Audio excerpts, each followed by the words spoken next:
Greetings, Word Horde. We're here with an exciting option for you, a version of our podcast without any ads. That's right. No advertising interruptions, just the content you love, ready to go in your favorite podcast apps like Spotify and Apple Podcasts. It's another way to support the show, ensuring that we keep bringing you the word stories and language explorations that you love. Try it at waywardradio.org/ad-free. And it's affordable. For just a small subscription fee, you can enjoy A Way with Words uninterrupted, except by us. Plus, it makes a great gift. Know somebody who loves language as much as you do? Give them the gift of words. Easy to sign up, easy to enjoy. It's the same A Way with Words, just streamlined for your listening pleasure. Go to waywardradio.org/ad-free. Support us, support the show, and enjoy an ad-free listening experience. waywardradio.org/ad-free. Thank you. You're listening to A Way with Words, the show about language and how we use it. I'm Martha Barnett. And I'm Grant Barrett. We recently spent a couple really nice days in Huntsville, Alabama. And one of the things that happened there was that Martha and I went to Lee High School. Some amazing kids and teachers, just real education happening there. And it's always nice to hang around with that kind of big energy in one room. But one of the things that we asked the kids, what's your slang? What are the words that you use that you don't think we'll know because we're old people and not from here? And you know what? They gave us 610 submissions. 610. So this is about 100 kids. It was fantastic. I'm still going through the cards. But one of the slang words that the kids at Lee High School in Huntsville, Alabama, put on there more than any other word is the word forf, F-O-R-F. And do you remember what that means? I do. It refers to a person who doesn't do what he says he's going to do. Yeah. So a flake is often how it is. They often described it to me when we were chatting. They said it was a person who said they would go to a party but didn't, or that they would come somewhere with you and didn't go. Or a liar, just to plain out someone who tells falsehoods. Sometimes you see it as a verb. Sometimes you see it as a noun. A forf is a flake. To forf is to flake or to lie or to not execute your plans. Not come through. One of the cool things about this word forf, F-O-R-F, is that it seems localized to Huntsville, maybe in the surrounding communities, but I cannot find concrete evidence that the word exists anywhere else in Alabama or the American South or anywhere in the United States in this particular form. It's great. Even the few mentions on Urban Dictionary, most of them mention Huntsville, if they have any kind of location information at all. So it dates to about 2009. One theory is that forf, F-O-R-F, is a shortening of forfeit and perhaps comes from sports, where to forfeit is like the worst kind of defeat because you didn't even get a chance to try yourself completely on the field, right? Another theory that one of the kids shared was that it means somebody who goes back and forth on their opinions or back and forth on what they say they want to do. So forf is a version of fourth. And in fact, I did see one person on Twitter who wrote it as forth, F-O-R-T-H. In any case, cool slang coming out of Huntsville. I loved it. Thank you to the teachers and staff and students of Lee High School. We had a wonderful time there. And thanks to WLRH in Huntsville for inviting us. We'd love to hear about the slang in your area, so give us a call, 877-929-9673, or you can send it to us in email. The address is words@waywardradio.org, or find us on Twitter. We're at Wayward. Hello, you have A Way with Words. Hi, this is Jared calling from Liberty, New York. Hey, Jared, welcome. What can we do for you? I'm curious about the phrase, forget about it. I think we've all heard it before. It can be used in a number of ways, always with a Brooklyn accent. And I'm just kind of curious about its origins. I've always known it to be kind of a mob kind of thing, like in Donnie Brasco, they use it a lot in that movie. I'm wondering if you have any more information about where it came from. Forget about it. And how are you spelling that? I don't even want to guess. As a writer, it's like Hanukkah. There's probably 8 different ways to spell it. It is totally like Hanukkah. I think I have 11 different ways, but there are probably more. Yeah. So forget about it. So you saw it in Donnie Brasco. That's a 1997 movie, right? That's right, yes. And I know it was definitely used by 1999 when The Sopranos started. It pops up in that series. I don't know if it popped up right away. And then there's a kind of forgettable movie called Mickey Blue Eyes from 1999 that also used it. In any case, a lot of films have used this, and that's where the popularization comes from. But what is the origin? It's this thing about a phrase where it catches on and you're not quite sure why, but there's usually a point of origin. And for this one, what we do know for sure is that forget about it, meaning not necessarily to forget about it, but to meaning no question. For example, you might say, like, the horse is going to win the race. I'm going to be a rich man. And everyone around you is like, forget about it, meaning, yeah, the horse is going to win the race. Or it can mean no problem. And somebody says to you, so like, I'll give your mother a ride to the hospital, right? And you're like, forget about it, meaning I'll take it. I'll take her to the hospital, no problem. Jared, is that how you use it? Yeah, so there's a number of contexts that could be used in. I think the one through line is that they're all in a jovial sense. It's kind of dismissive, like you take the trash out, forget about it, but always with a Brooklyn accent. You have to use the Brooklyn accent or it just doesn't seem to fit. Or a New York metropolitan accent, maybe. Sometimes it's a New Jersey accent, right? Yeah, okay. I'll do that. And you're right. It's jovial. There's no menace in it, even if it does come out of the mouths of mobsters in movies. Mm-hmm. So we've got some written uses of the full phrase as a sentence or a phrase not smashed together as one word, going back easily into the middle part of the last century, where people are using it exactly this way. But by 1985... there's a story in the Washington Post, an interview with Martin Scorsese, the filmmaker, where they quote his funny laugh, because he apparently does like a barking ha ha laugh, and they quote him saying, forget about it, as one word. And if he isn't the source of popularization for forget about it showing up in films portraying New Yorkers and New York, then I will eat my hat. I just think Absolutely. I just think that the man has had such an impact on filmmaking and indirectly through the films on culture. He's mentored so many people in the film business. I think he's got to get some credit as the guy who spread it around among screenwriters and among people working in the entertainment business, who brought genuine New York street cred to Hollywood. Well, that's been very enlightening. If it comes from Marty, then that's got to be the origin, because everybody loves his films and he's the quintessential mob movie maker, or a New York movie maker for that matter. Yeah. So, Oh, thank you for that background information. That's very enlightening. We appreciate it, Jared. Forget about it. Forget Can about you say it. it as you're welcome?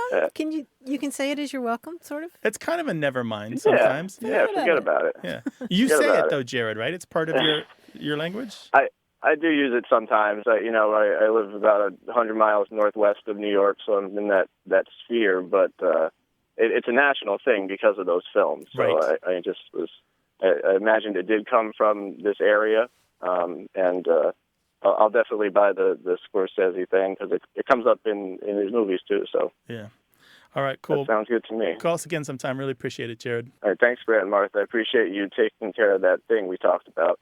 Yeah, no worries. Sure. Yeah. Sure. Forget about it. All right. Take care now. Bye. All right. Bye-bye. Take care.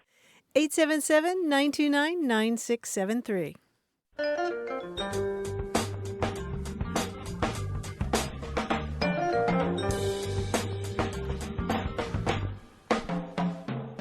I was once traveling around in Argentina, and my friends said, let's go to the Montaña Rusa.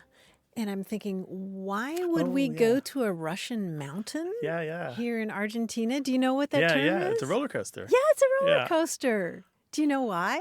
Because it looks like mountains. It goes up and down. It looks like mountains, yeah. But the earliest roller coasters were Russian winter sled rides. Oh, I see. That were specifically constructed out of, hills of ice and then scaffolding, and you would get on those and go down. And then eventually people added wheels to those carts. So you didn't need snow and ice. Yeah. And so in the Romance languages, the term for roller coaster literally means Russian mountain.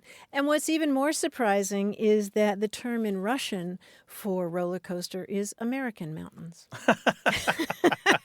How interesting is that? Yeah. 877-929-9673, or send us an email to words@waywordradio.org.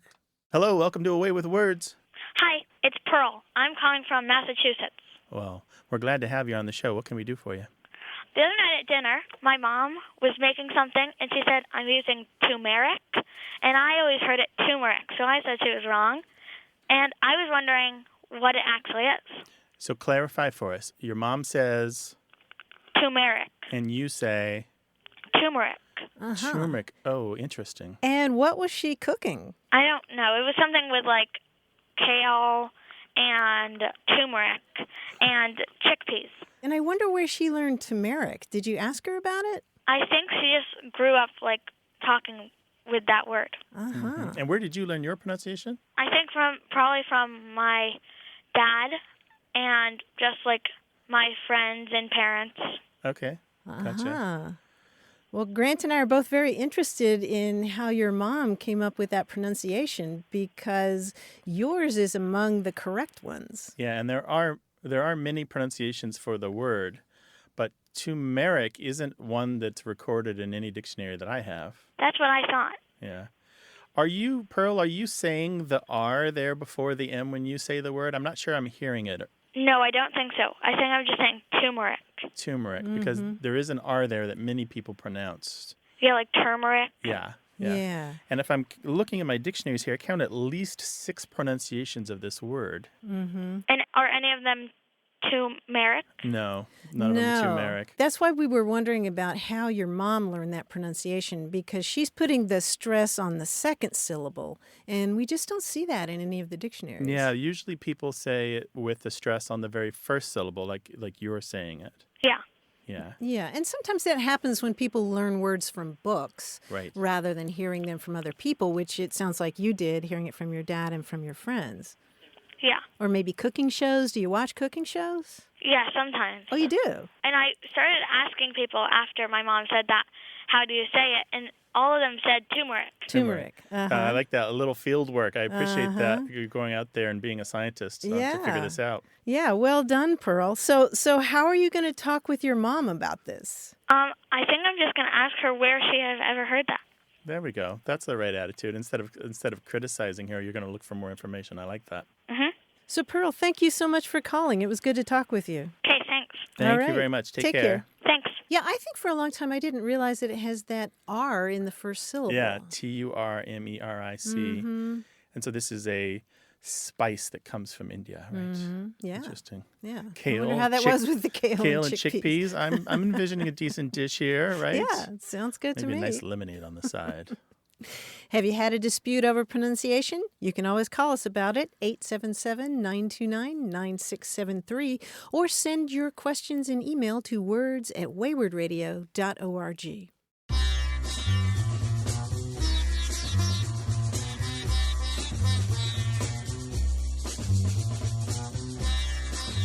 Another slang term that I picked up from the kids at Lee High School in Huntsville, Alabama, is snack. A snack is an attractive person. Like, you look like a good snack. And even better, I love what you are.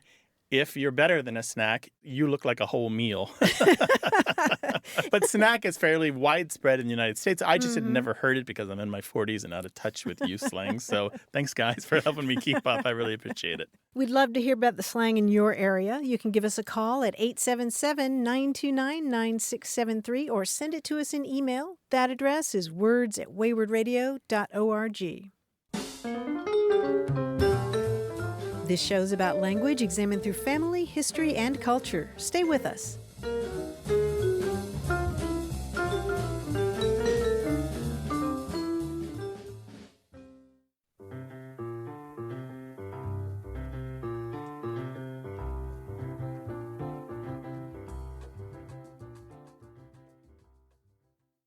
Hey, we've got something special for those of you who love our show but could do without the ads. That's right. Imagine a way with words, the same engaging conversations, the same deep dives into language without advertising interruptions. We're talking about our ad-free podcast feed. It's sleek, clean, and it's just for our supporters. It's at waywardradio.org/ad-free. It's inexpensive, easy to sign up for, and works with all major podcast apps like Apple Podcasts and Spotify. It's an affordable way to support the show and get a seamless listening experience. And if you're feeling generous, why not give a subscription to another Away with Words fan? That's waywardradio.org/ad-free. Sign up today. Your support means the world. waywardradio.org/ad-free. Thank you.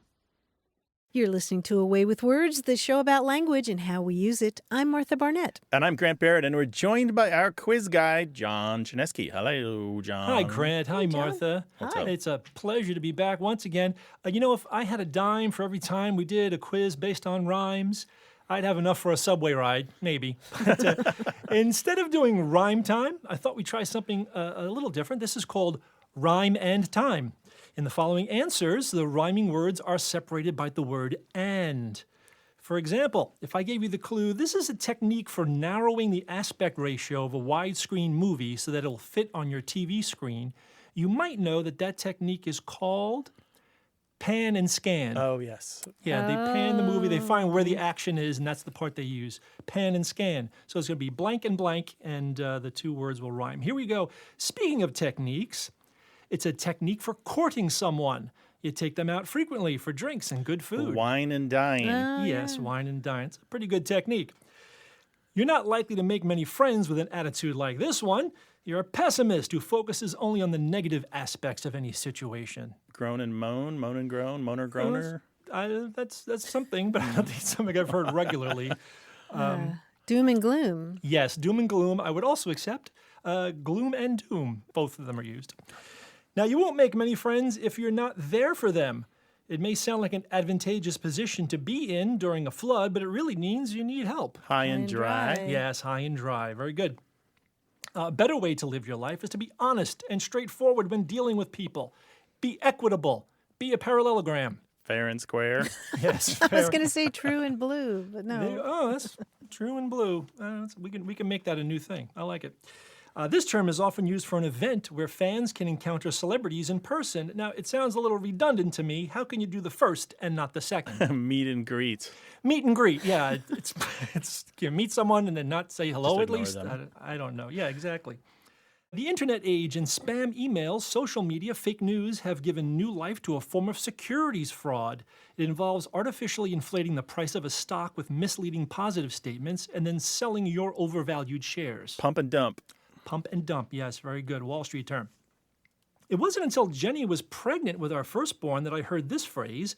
The parents who use it are actually doing some good overpopulation. One and done. One and done, yes, exactly. Whereas Jenny and I, we are to and through. That's something I came up with. Now, while this rhyming term can describe several flags, including the flags of Syria, Honduras, Venezuela, Texas, even the U.S., it's typically used as a nickname of the flag of the Confederate States. Stars and bars. Stars and bars. Lots of flags have stars and bars, but that's the stars and bars. Finally, this phrase describes what my genes have been through. In some places, they're so thin you can almost read through them. In others, you can read through them.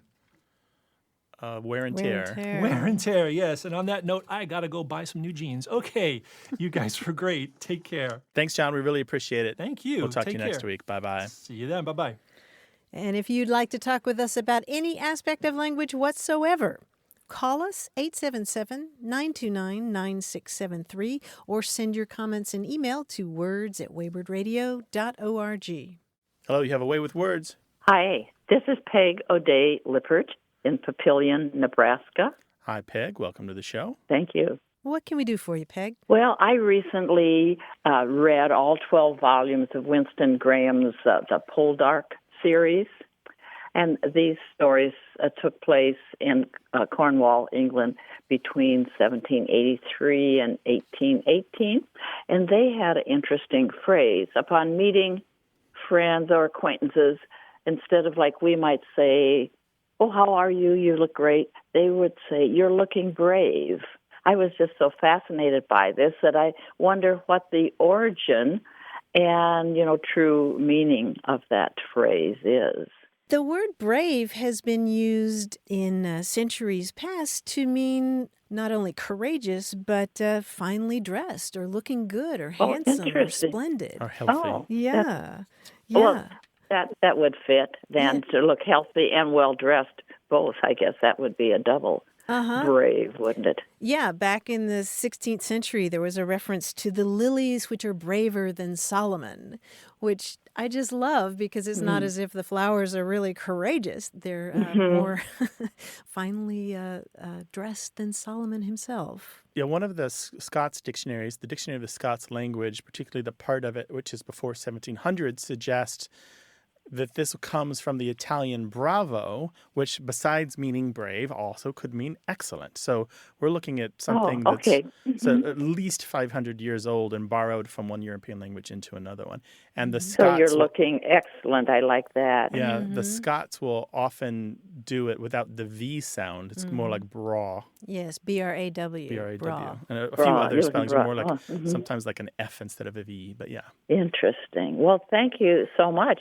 That is an enhanced view of what I interpreted to mean. I like it.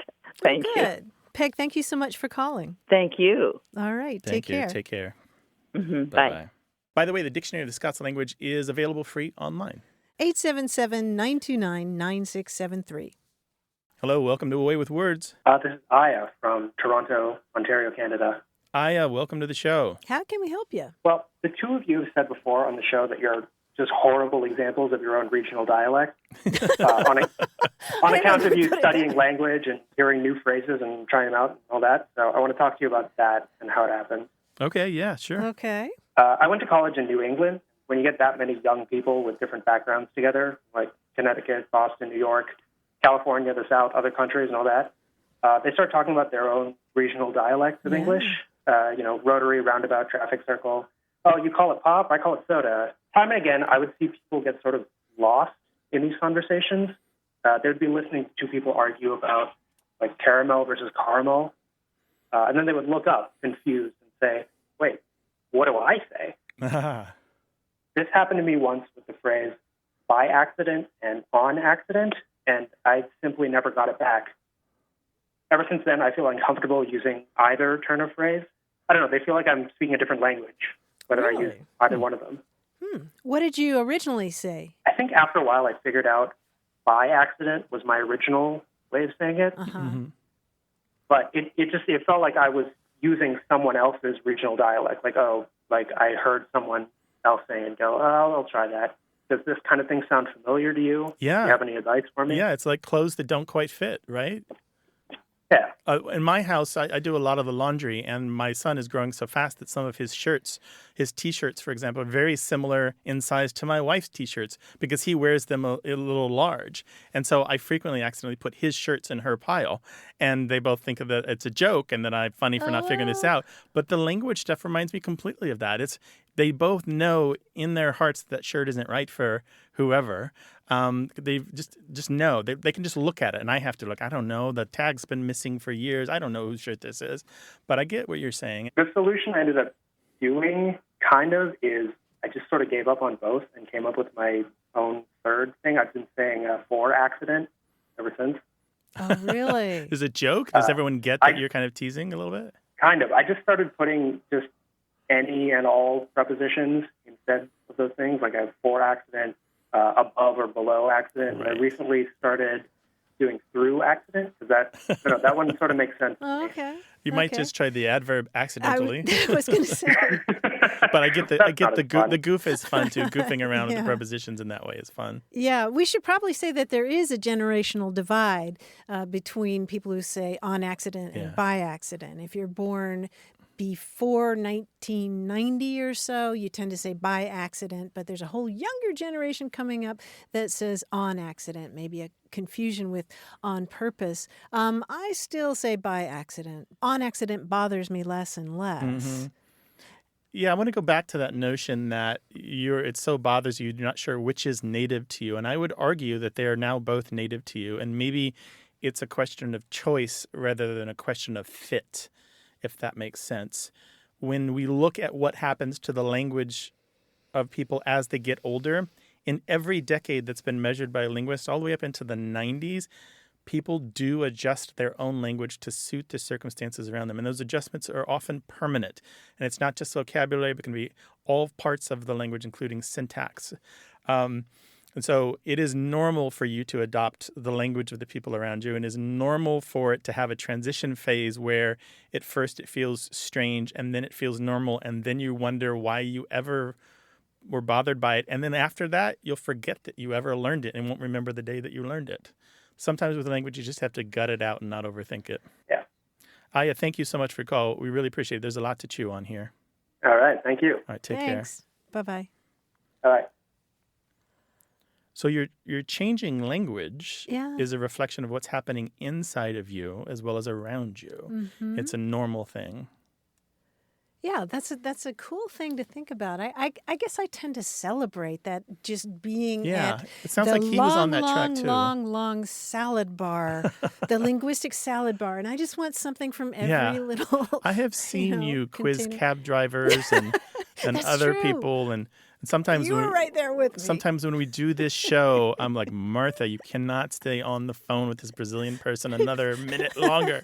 They are not going to tell you everything about Brazilian Portuguese that you want to know in the time that we have. But it's the sexiest language on the planet. 877-929-9673.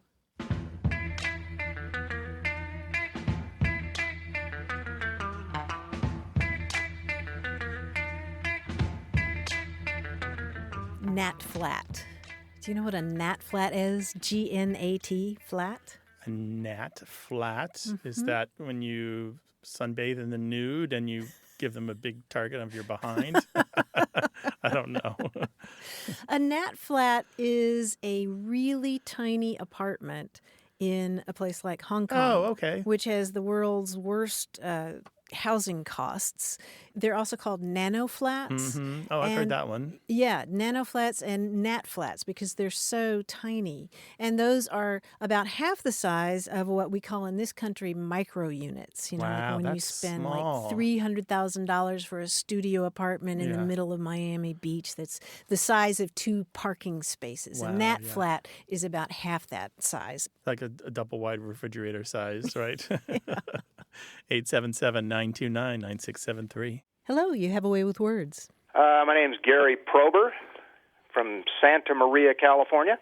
Oh, welcome to the show. Gary, what can we do for you? Well, I'm hoping you'll settle an argument I've been having with a real good friend of mine. His name's Jim. And we've been friends for over 40 years, and we do a lot together. But we like to argue. Mm-hmm. About a year ago, he came back from South Carolina, and he was telling me that he had this wonderful meal. He had the best jambalaya he had ever had.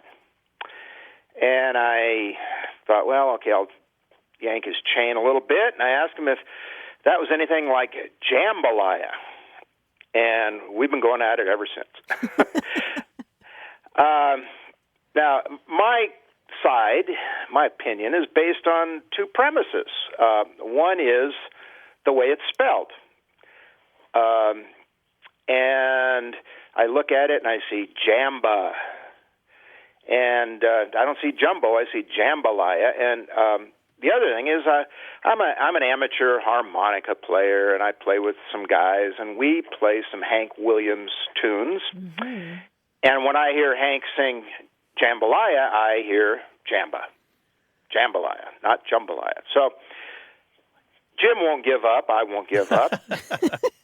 And so, a while later, I'm in a Southern-themed restaurant, and I see jambalaya on the menu. I ask the wait person, hey, how do you pronounce it? They say jambalaya, which I like.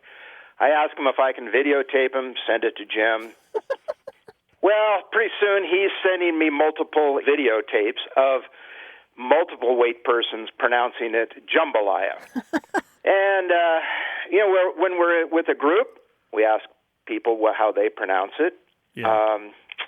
Unfortunately, based on head count, I think I'm losing that battle. Yeah. Mm-hmm. All right. Well, here's a couple of things that first, I think your friend is right. Most people do say jambalaya. Jambalaya is incredibly rare. And even when people do say jambalaya, it's a super short A. It's jambalaya like that. They don't do that. It sounded kind of like a schwa, didn't it? But it wasn't. Jambalaya. The other thing is, all the dictionaries I checked, except for one, include only the jambalaya pronunciation. So you can't go by spelling, particularly for a word like that, which is a dialect or probably has foreign origins. The spelling is only an approximation. It's only a rough guide of pronunciation. You have to go by tradition and culture. And food words in particular have this problem. You've got to pronounce it the way other people pronounce it. And that said, if you go to cooking shows on YouTube and look up recipes for jambalaya, you will find a staggering probably 99 out of 100 people say jambalaya. And we're talking cooks and chefs at all levels, people who run restaurant chains versus the home chef who's trying to make a name for themselves. I've been losing that battle. Should we all lose in such a nice way to have a nice plate of Creole food, right? Yeah, we even had a dinner party here, and my wife made up a nice big batch of rice and sausage and You're not gonna shrimp, say it.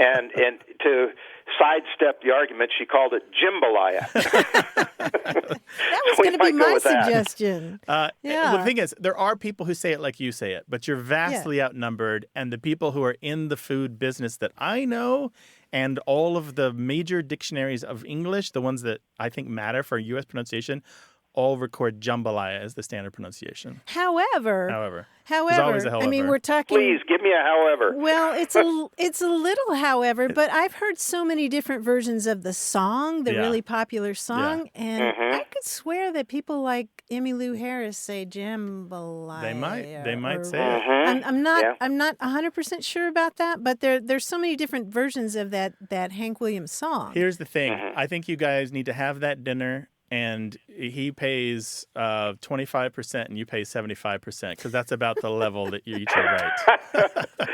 Okay, I'll go with that. Because both pronunciations we'll exist. Have to find something else now to argue about, though. I don't think you're going to have much of a problem with that, Gary, from what I hear. I think your wife's renaming strategy was clever.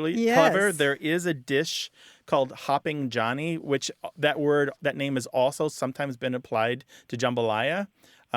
So there's numerous dishes that take the name Hopping Johnny. So maybe you just call it Hopping Johnny and be done with it. Hopping John, yeah. Well, I thank you for settling it. I think we can let it go to rest. Okay. Well, Gary, thanks. Call us again sometime. Let us know about future fights, all right? Okay. Hi Thank to you. Jim. Take care. Hey, Enjoy I that will. meal. All righty. Bye-bye. Bye-bye. Bye. 877-929-9673.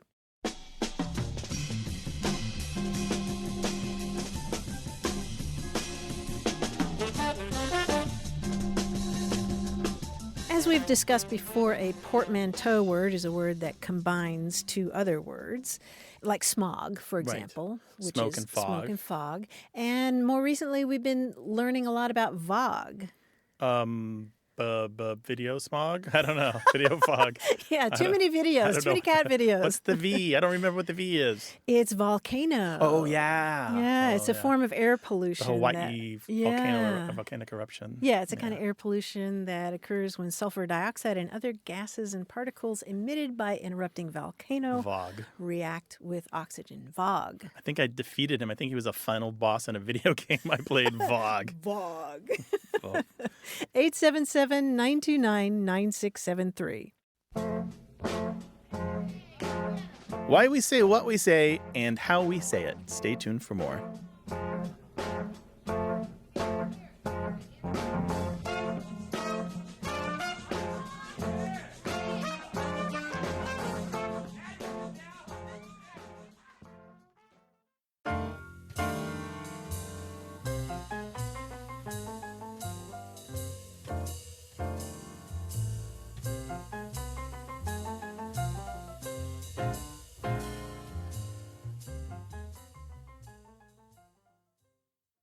Got a minute?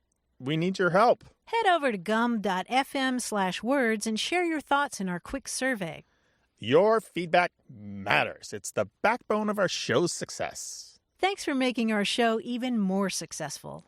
That's gum.fm/WORDS. Thank you.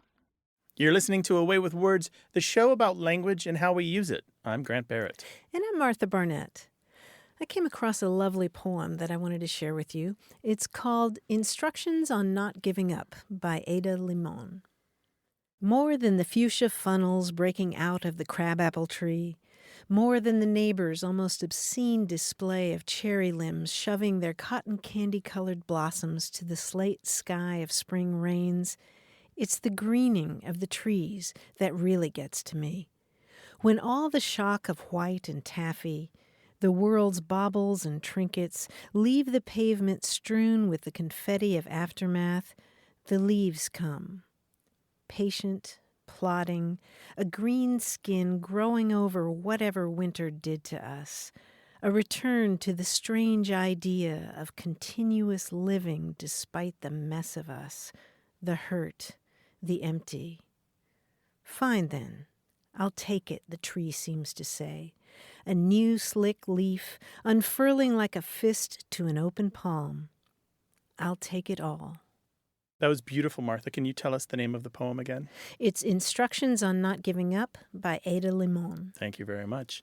If you've got a poem you'd like to share with us so that we can share it with everyone else, give us a call, 877-929-9673, or send us an email to words@waywardradio.org.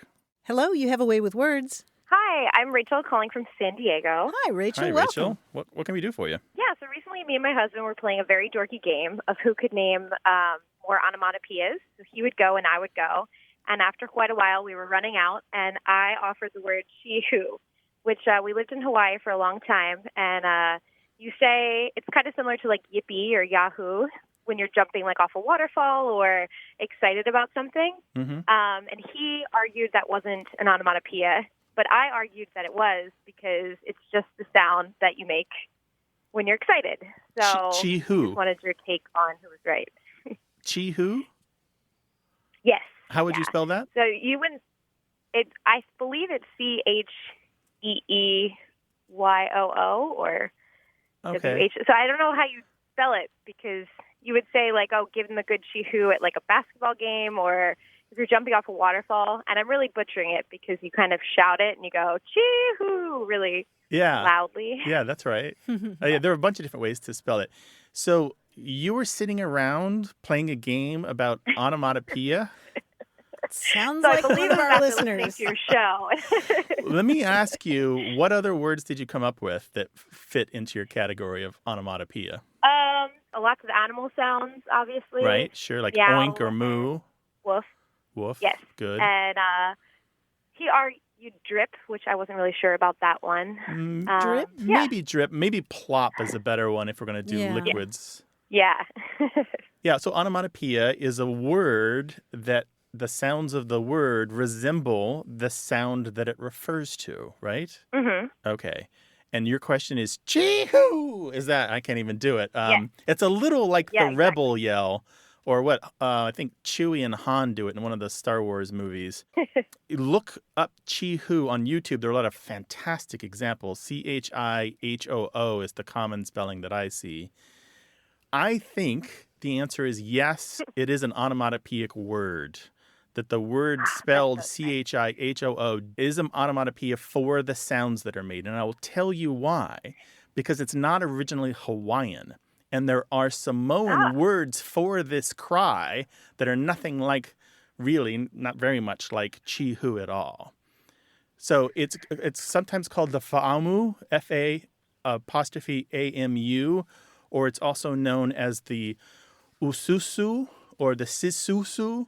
And so this is a traditional Samoan war cry, and it is kind of spread throughout the Pacific Island cultures. Some people might think it sounds a little bit like some parts of the haka that they do in New Zealand. Yeah, exactly. And then when it arrived in Hawaii, it's gone through a little bit of a popularization and I would say a slight corruption. It is, like you said, nowadays in Hawaii, it's just kind of a shout of exuberance, and it's not necessarily about I'm about to do something brave or I'm about to go into battle or anything like that. So in any case, it's got its own name in Samoan culture, in the Samoan language, and the chihoo isn't very much like that. It really does resemble the sounds of the cry. Exactly. Yay, I'm so excited I won. So it's a word for the cry itself, like yahoo or yippee. That's right, exactly. Rather than the kind of onomatopoeia like cuckoo or sizzle or Well, I would say yahoo buzz. and yippee are onomatopoeic. Well, yeah, that's what I'm saying. Okay, is yeah. For the word itself rather than something like sizzle or buzz. Right. It's instead of a name like you might say he cried. Well, cry doesn't sound anything like crying, right? Mm-hmm. You might say he whined. Yeah. Whine sounds a little bit like the act of whining. So anyway, yeah, I would call it onomatopoeia. And thank you for bringing this to my attention. I assume many of our listeners have never heard the chihoo cry either. It is amazing. It is like immediately fills you with energy, doesn't it? Yes, yeah, exactly. So do you jump off lots of waterfalls? I'm usually the person filming the people jumping off the waterfalls. I see. As you Okay. can tell by my not very loud chihoo. All right. Well, Playing Rachel. onomatopoeia games on the sidelines. Well, yeah. You definitely sound like an Away with Words listener if you're doing that. Hey, thanks a lot for calling. Thank you so much. I appreciate it. Take care now. Bye, Rachel. Bye-bye. Bye. Well, share your nerdy word games with us. The number is 877-929-9673, or send it to us in email. That address is words@waywardradio.org.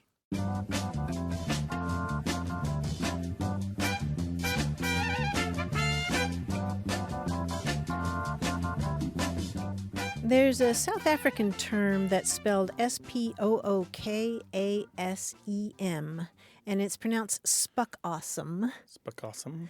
And it means ghost breath, literally. Okay. But it's a term for cotton candy.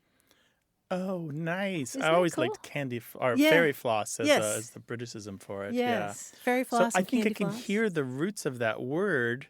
Spoke awesome, like awesome as an asthmatic, having to do with your breath, maybe. But the spook is clearly in there, meaning a ghost. Yeah, spuckawesome. Spoke awesome. Nice. Very good. Call us. We want to talk with you about language. 877-929-9673, or send us an email. The address is words@waywardradio.org. Hello, you have a way with words. Hello. Hi, who's this? This is Cindy Meyer, and I live in Virginia Beach, Virginia. Well, welcome to the show, Cindy. How can we help you? Well, the words have to do with my mother, who grew up in Asbury Park, New Jersey, and she was a really social person, liked to do a lot of things, but she was given a 5-year diary while she was in high school, and she wrote everything that went on. So, to make a long story short, one of the entries says, Donnie asked me to a dance with him. I must have been crazy. I said no. He felt terrible, so did I the rest of the day. Tom asked me if I were trying to hi-hat him. Well, I've transcribed this, and I went by a million times, and I thought I'd look it up. So I found the dictionary meaning, but I had never heard that phrase and just wondered where that phrase came from. Trying to hi-hat him. Hat And him. What's your sense of that? Well, what the definition is to snub or treat condescendingly, which seems kind of harsh when somebody's just asking you to a dance and you say no. So I had never heard it and just curious about it. Yeah, that's the meaning I would use. There are softer forms of hi-hat, just to give someone the cold shoulder or not give them the time of day or to refuse an invitation. It pops up in the early 1920s kind of all at once. There's a suggestion in at least a couple of the dictionaries, the slang dictionaries, that it might have a theatrical connection. One of them says that it refers to, in theater, an affected, supercilious, or condescending person. But in any case, it comes up, and it comes from the idea that if you are hi-hatting someone, you might be acting like a person wearing a high hat, meaning a top hat, who might be snobby towards people that they considered inferior to them. So it's really this calling out this difference that might be a class difference or might be a economic difference or something along those lines. And the time frame would have been 1936. Yeah, that would be. So I don't know. That'd be perfectly appropriate. Yeah, and it's very American. I don't know that it ever made it across to the United Kingdom, but there are uses of it throughout the 1920s, 1930s. It kind of fades after World War II, and it still shows up in historical fiction in places where people try to resurrect old language. Cindy, that must be a real treasure trove. A 5-year diary. Did she write the whole time? She wrote the whole time, and I've transcribed the whole thing, but what she did in a nutshell is like for the first day, you have like 4 lines, so she would cram everything into it, which made it hard reading. Later on, she realized that she could take a day's activity and let it run for like a month or so it was easier to transcribe. So what I also did is I edited, I gave footnotes and added photos and just kind of jazzed it up a little. So it was pretty fascinating.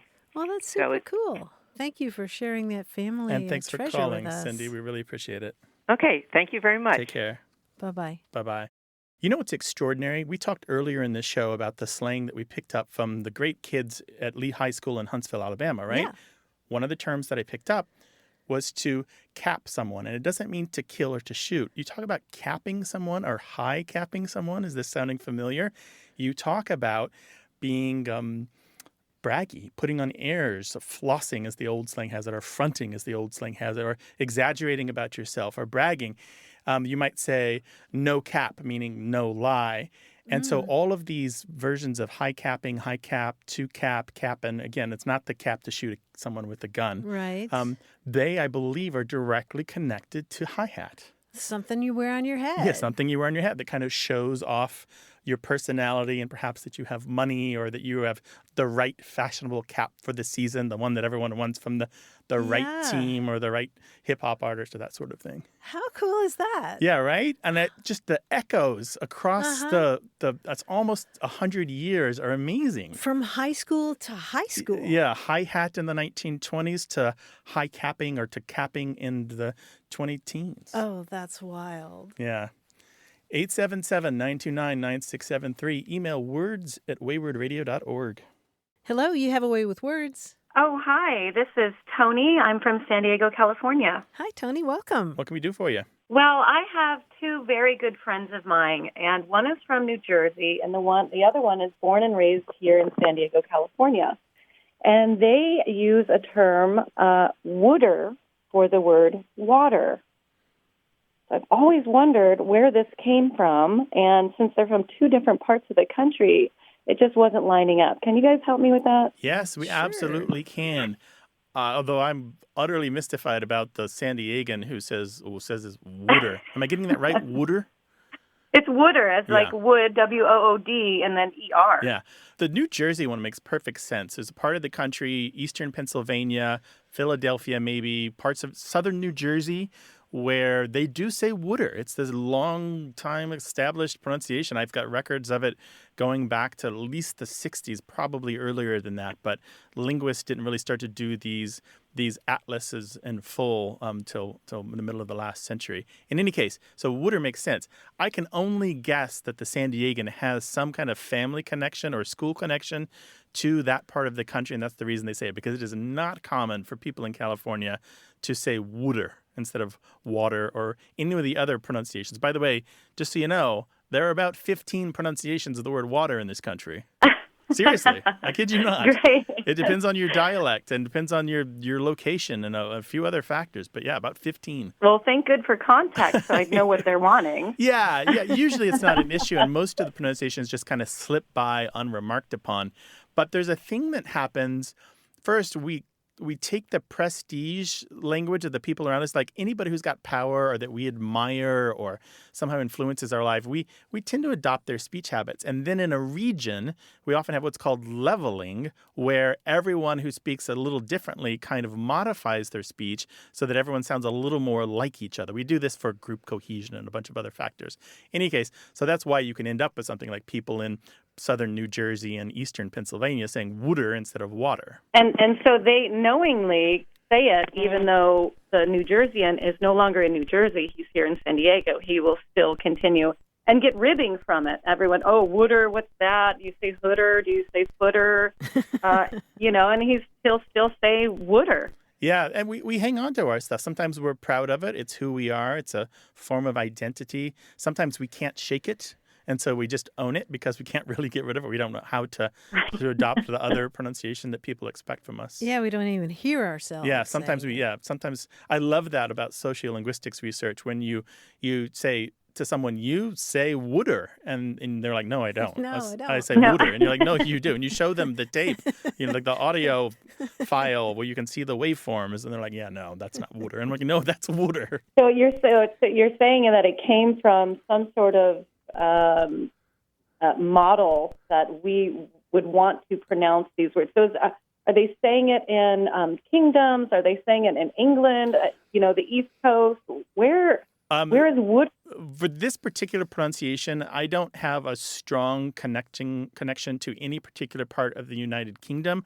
However, there are settlement patterns that heavily influence how we speak in this country, particularly on the East Coast where the settlement histories are older. And that part of the country has a lot of Scots-Irish background. But that's not to say this is exactly where it came from. Sometimes these things just occur. People admire them or like them or adopt the pronunciations just for other reasons. And they build and grow. And like I said, 15 pronunciations of this word around the country. If you know where people say water a certain way, you can often narrow their geographic origins down very precisely. Thank you for the call. If you find out anything more about this San Diegan who says wooder for water, send us a line, all right? I sure will. Thanks, you guys, so much. Love this show. Thank you. Come Take care see now. us sometime in San Diego, okay? Bye-bye. Sounds good. Bye-bye. All right, bye-bye. By the way, if you are a San Diegan who says wooder for water and you're from here, let us know. I need more data on this. 877-929-9673 or email words@waywardradio.org.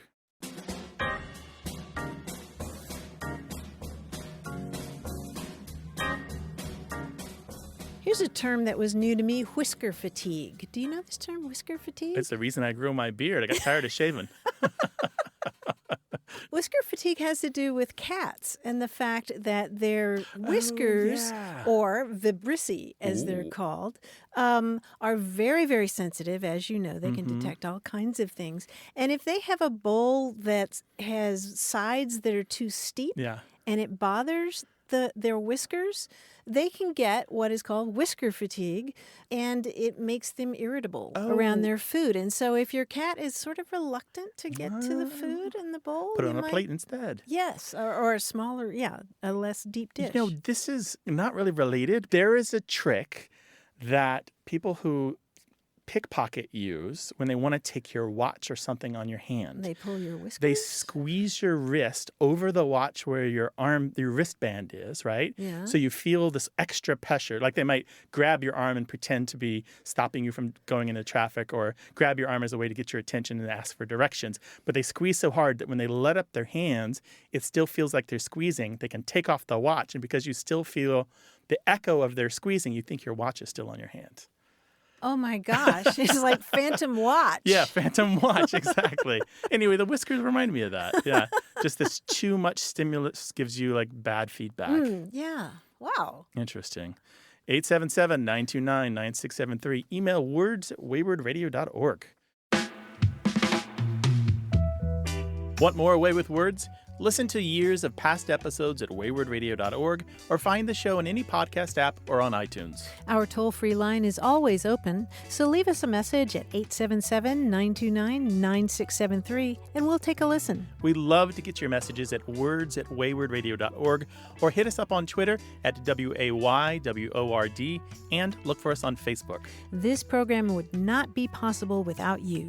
Grant and I are out to change the way we listen and think about language, and you're making it happen. Thanks also to senior producer Stephanie Levine, director and editor Tim Felton, director Colin Tedeschi, and production assistant Emma Kelman in San Diego. In New York, we thank quiz guy John Chinesky and that master of keeping it real, Paul Ruist at Argo Studios. A Way with Words is an independent production of Wayward Inc. From the Recording Arts Center at Studio West in San Diego, I'm Martha Barnett. And I'm Grant Barrett. So long. Bye-bye.